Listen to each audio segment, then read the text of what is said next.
Hey everybody, Rob Maurer here, and today we're going to be talking a little bit more about Tesla's Q1 delivery and production report from Friday. We're also going to hear from analysts and their different reactions to the report. Then we have some news on Tesla in China, comments from Apple CEO Tim Cook on Elon Musk and Tesla, specs on the upcoming EV from Mercedes, the EQS, and a couple other things as well. Alright, so Tesla stock today, first day of trading since the Q1 delivery and production report, finishing up 4.4% to $691.05. That's probably not what investors were really hoping for today after the report, especially given the positive macro environment. The Nasdaq finished up 1.7% today. That's a pretty strong day for the Nasdaq, and a day like that, I wouldn't be surprised to see Tesla up 4.5% on no news. So maybe a little bit surprising to see Tesla not up a little bit further today. But as I said in the live stream on Friday, because this was such a long period of time between the actual report and then the start of trading after that report, in those cases, even over just a normal weekend, oftentimes we'll see companies release bad news on Friday to capitalize on this, but after that period of time, some of the excitement dies off, attention shifts elsewhere. I'm sure that's why, for example, we saw the announcement on Friday of Waymo CEO stepping down. So it kind of works both ways, especially over a longer holiday weekend. I think it's likely that if the market had been open on Friday, the stock would have reacted a little bit more than it did today. We can kind of see that in the volume too, just 41 million shares of Tesla traded today, versus last week we had days of 35.3, 39.4, and the highest volume day in Q1 was about 89 million shares for context, with plenty of days over 40 million. So as usual, especially in the case of Tesla, the single day stock reaction to news is not always the best proxy for how strong or how negative that news is. It's better to focus on the fundamentals, and as we talked about in the live stream, just to again kind of encapsulate some of my thoughts here, this was a really strong result for Tesla. The main critical argument that I've seen so far, unsurprisingly, is, Tesla only grew deliveries 2% quarter over quarter. Sure, I guess it doesn't sound great, but misses a ton of context, which of course we've talked about, but even if you just take the simple one of this quarter being shorter, and you talk about a more reasonable, normalized number of deliveries per day, well then it's up 5% quarter over quarter, and that's without any contribution from Model S and Model X, which were about 19,000 deliveries in Q4. So penalize Tesla for that if you want, but obviously very clearly an easy to diagnose one-time item. Once Tesla inevitably gets those ramped up, that should add about another 20,000 vehicles per quarter. Even if we're super conservative on that and just say 15,000, accounting for those very simple things, that would have been 11% sequential growth and 13% growth in deliveries per day. So sure, discount those things if you want, the numbers are the numbers, but understanding these things is going to give you a much better picture of what's actually happening with the business and what's going to happen going forward. Tesla was also able to navigate extremely well through a number of different headwinds in Q1. Obviously, we had the global chip shortages. We had the temporary production shutdown in Fremont due to some delays in parts coming from Texas from the weather situation there. We had the casting machine fire that may have impacted Model Y production. In Q1, we had Chinese New Year. It sounds like Tesla worked through that, but that can also impact suppliers. And then on the demand side, Q1 is the seasonally weakest quarter for the automotive market. And then on top of that, you have this lingering potential for a rather significant US federal EV tax credit, which the prospect of encourages potential buyers to wait and see if that ends up happening. So a lot of headwinds there, and despite those things, Tesla was still able to deliver a new quarterly record. And although Gordon Johnson would like to talk about how Tesla somehow cut prices 15 times this quarter, well, if we look at pricing in the US, obviously the Model S and Model X are more expensive with the refresh. The Model 3 and the Model Y, on aggregate, their prices have increased from the end of Q4 due to the performance variance being $1,000 more expensive. Tesla also raised the price of the Model Y in Shanghai at the end of Q1. Yes, we did see price cuts in Europe, but as we had talked about, when you consider foreign exchange rates, as one might do if one were operating an international business, those price changes really just brought those prices back in line from a US dollar perspective. We also have no reports of Tesla offering any end-of-quarter incentives, which at this point has almost become commonplace, so it's almost unusual for Tesla not to do that at the end of the quarter. And yet Tesla was able to still deliver more vehicles than they produced, which has never happened before in Q1. Now, I don't really care too much about that fluctuation. That's going to even out over time naturally, but it does show that Tesla had no problems with demand, and it shows that their logistics were operating smoothly enough that they were able to deliver a record number of vehicles without having to really push and encourage the customers to actually make sure they take delivery before that March 31st date, which really to a customer is just an arbitrary random day. So all those things we talked about, the market probably hasn't figured out all of those things yet. And as we'll see in these analyst notes here in a second, there's still some concern about how the earnings report looks because there were no Model S and X deliveries. We'll just have to see what margins look like this quarter since it's all Model 3 and Model Y. But the overall point here is that there are a lot of huge signs of fundamental strength here for Tesla, and if the market doesn't recognize that today, or if they don't recognize that after the Q1 earnings, then all that's going to do is set Tesla up for surprises in Q2 and beyond. So anyway, I'm very happy with the numbers. Some may criticize and say, oh, this is just a bullish point of view, or this is rose-colored glasses or whatever, but those of you that have followed the podcast and the channel for a long time know that that has not always been the case for Q1 reports. So a lot of times with Tesla, the news is just good. That's why it's a $600-some billion company. All right, with that being said, let's move into the analyst reactions. We're not going to go super in-depth on these, but we'll hit the highlights. I think Dan Ives of Wedbush probably capturing the most headlines here. So he has raised his price target on Tesla from $950 per share up to $1,000, saying, quote, "In our opinion, the first quarter delivery numbers released on Friday was a paradigm changer," end quote. Wedbush now believes that Tesla, quote, "could exceed 850,000 deliveries for the year, with 900,000 a stretch goal, despite the chip shortage and various supply chain issues lingering across the auto sector," end quote. We walked through this a bit on Friday, but I know not everyone watches the full hour and a half of that live stream, so based on the numbers we looked at, I definitely think that is extremely achievable for Tesla this year. Prior to the Q1 report, the company compiled analyst consensus estimate for deliveries in 2021 was 831,000 vehicles. Wrapping up on Wedbush then, they also increased their bull case price target on Tesla to $1,300 per share. That was also a $50 increase from $1,250 before. Other price target increases include from JP Morgan. They've increased their price target from $135 per share up to $155 per share. They're expecting about 800,000 vehicles delivered this year and only 1.23 million in 2023. See how that goes for them. Then we've also got a price target increase from Cohen up to $573 per share from $545. They've maintained a hold rating. Some of the bigger names have kept their targets. So Bank of America first, they've got a $900 price target, but a neutral rating on the stock. And they were fairly cautious in their note, pointing out the 2% sequential growth, saying, quote, "And while this may have been dragged down by transitory dynamics like the next generation Model S launch, we believe a burden of proof remains for the company, given its substantial market cap and valuation premium, in demonstrating that it can continue to drive accelerated growth," end quote. They then note that Tesla's original guidance at the end of Q4 was for 50% plus growth this year, implying a unit level of 750,000 plus, and they say that's just slightly above the Q1 2021 run rate. So, quote, "Assuming Tesla's outlook is somewhat correct, if not potentially conservative, suggests that quarter-over-quarter increases from this point may be just very modest, which we do not think will be perceived very constructively by the investment community," end quote. So, yeah, if Tesla did 750,000 for the year, the quarter-over-quarter growth wouldn't look great, but Tesla's going to do a lot more than 750,000 this year. As for the burden of proof, all those things that we talked about at the beginning, those are the answers to the burden of proof. Tesla's results in these conditions show the strength of the business, much like last year, when Tesla was selling every single car they could produce at the onset of the pandemic, showed the strength of the underlying business despite softer top-line numbers. So I think the burden of proof has been met by Tesla many times, but their point about the premium valuation is fair. It's not like Tesla delivering 1 million cars this year automatically justifies the valuation. That math doesn't work out. It's still determined based on a lot of future growth after that. So despite the fact that I do believe Tesla is undervalued, I do want to make sure that that side of it gets acknowledged as well. So anyway, rounding out the analyst notes here, Goldman Sachs, no change to their price target or rating, nothing major to report from the note. Adam Jonas of Morgan Stanley did have an update, same price target, $880 per share, overweight rating. Kind of a weird take on deliveries though, saying, quote, "While we would prepare for second quarter volumes to fall modestly on a sequential basis, parentheses, chip shortage, the magnitude of the first quarter beat is supportive to full year consensus expectations, which stand at 842,000 units, Morgan Stanley at 785,000 units," end quote. So obviously that consensus there is a little bit higher than what I mentioned earlier. That could just be from a different compilation or updated numbers after Friday's release, or likely both. As for a sequential decline in Q2, obviously I think that's pretty unlikely. From a delivery perspective, maybe it could happen if Tesla built inventory up, but we should have a pretty decent contribution, I would hope, from S and X. Model Y Fremont and Shanghai should continue to ramp up. And the reason noted there, chip shortages, I don't see that affecting Tesla too much in Q2 if it didn't seem to have too much of an impact in Q1.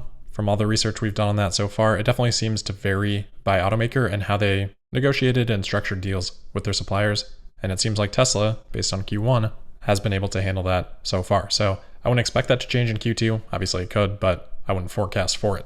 Last but certainly not least, here is a quick update from Alex Potter, short and sweet. He's kept his $1,200 price target on the stock, saying the Tesla beat consensus, apparently sidestepping the semiconductor shortages, timely there, battery bottlenecks, and shipping delays that plagued many other automakers during Q1.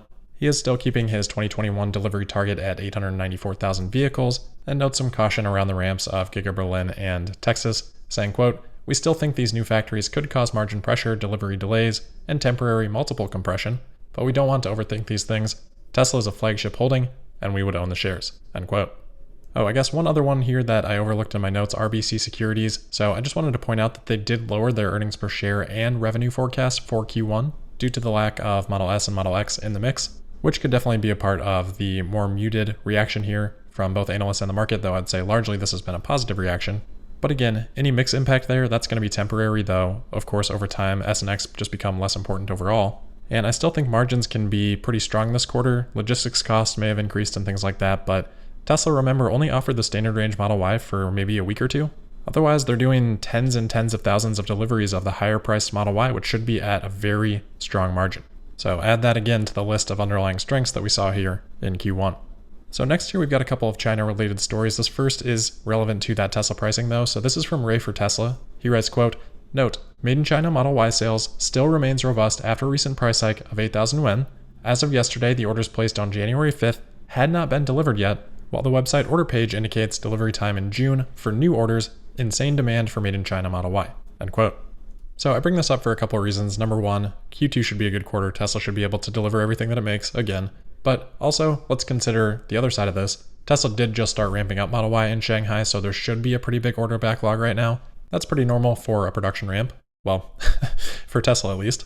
So it's a good sign, also to some extent to be expected, but I think it pairs really nicely with what Tesla provided in the update on Q1 deliveries, saying, quote, "We are encouraged by the strong reception of the Model Y in China and are quickly progressing to full production capacity," end quote. Now, it's not every quarter that Tesla includes little details like that in the production and delivery numbers. Maybe they just wanted something to be in there because they had to explain Model S and Model X and didn't want that to be the only snippet. I think that makes sense too, but the inclusion there I think is noteworthy. The other update out of China that I wanted to make sure to mention, someone had actually asked about this in the comments last week, was some of the progress that's happening over at Giga Shanghai. So Wuwa does a great job with drone videos there for Shanghai, Wuwa on YouTube. Last week he shot a video and noted that there's been construction work going on just south of the Shanghai factory on a plot of land there that's about 113 acres that we believe Tesla is going to be acquiring. That part of the story we have actually already talked about in a past episode. So where that process is at is still a little bit unclear to me, but I think the news here is that there has been some construction work that has happened at that location. So some potentially really exciting news there that obviously the market doesn't seem to really be aware of quite yet. All right, next up here are some comments made by Apple CEO Tim Cook about Elon Musk and Tesla. These are made on Kara Swisher's Sway podcast, which was published today, an interview with Tim Cook. Kara brought up Elon Musk's comments that during the struggles of ramping up the Model 3, Elon had actually tried to approach Tim Cook and see if he'd be interested in acquiring Tesla, and Elon said that Tim wouldn't take the meeting.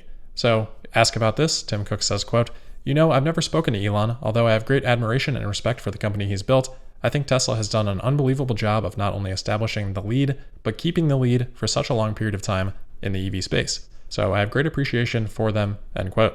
So some pretty nice comments there from Tim Cook, probably not all that surprising. He's pretty diplomatic in situations such as these. I do think it's interesting though that they've never even spoken.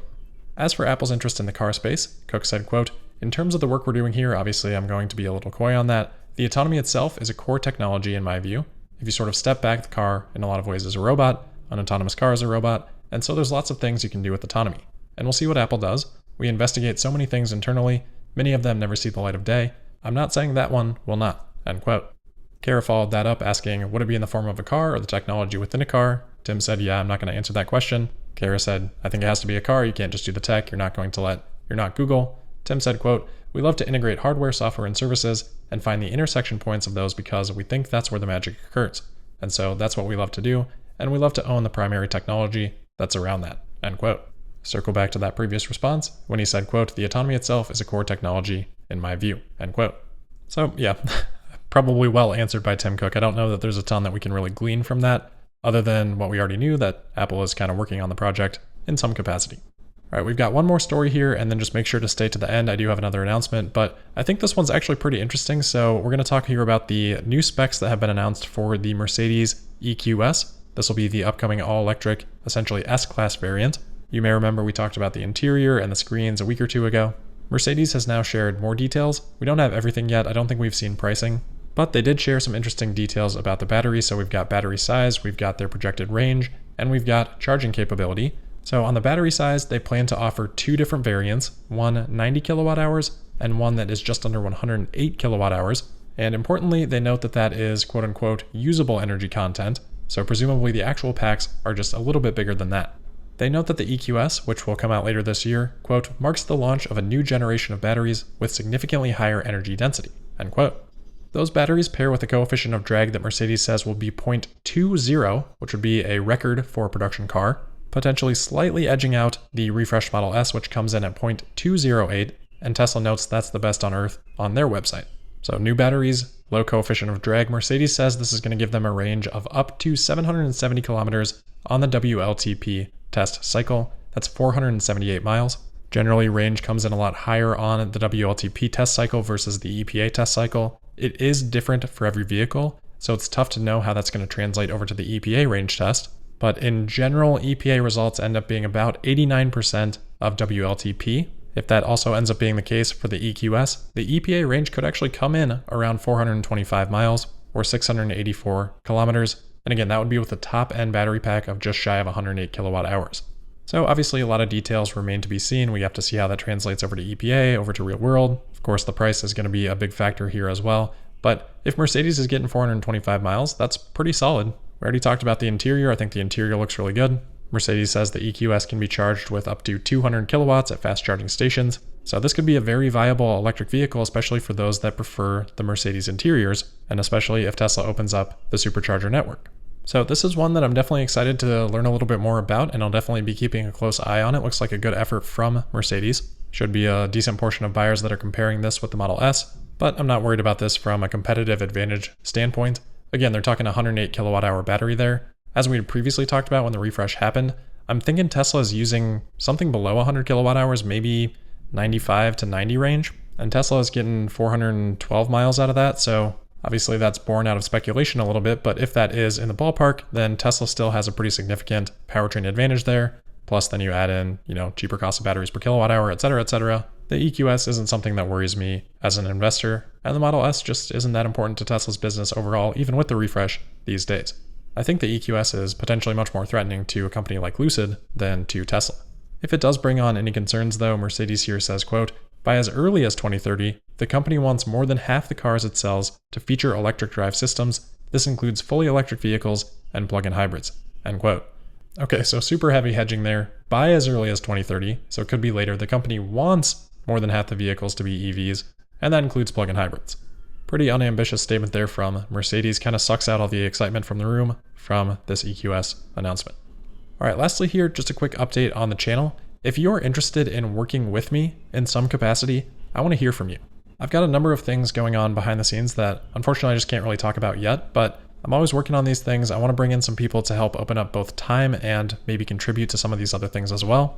Or maybe you've got a great idea about something that I could do that's going to bring value to people that you're suited to help with. So this is intentionally open-ended. There are some specific things that I do have in mind, but I want to hear from people about what they want to do and then figure out how to best use those skills and interests. And maybe there's some overlap there, or maybe some new ideas pop up.